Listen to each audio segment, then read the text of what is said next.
குன்றக்குடியான் என்பார், பழனிமலைநாதன் என்பார், வடபழனி ஆண்டவன் என்பார், சரவண பவன் என்பார், நிமலன் சுவாமி என்பார், தண்டாயுதபாணி என்பார், கலியுக வரதன் என்பார், வெற்றி வடிவேலன் என்பார், வீரவடி வேலன் என்பார், மரகத வண்ணன் என்பார், ஞானப்பலம் கேட்டவனா,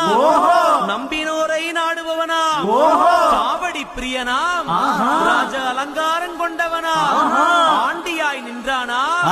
ஆனால் செல்வத்தை எல்லாம் கொடுப்பானா, அப்படிப்பட்ட முருகனவன் ரொம்ப ரொம்ப சின்னவனா சுவாமி. சின்ன சின்ன முருகைய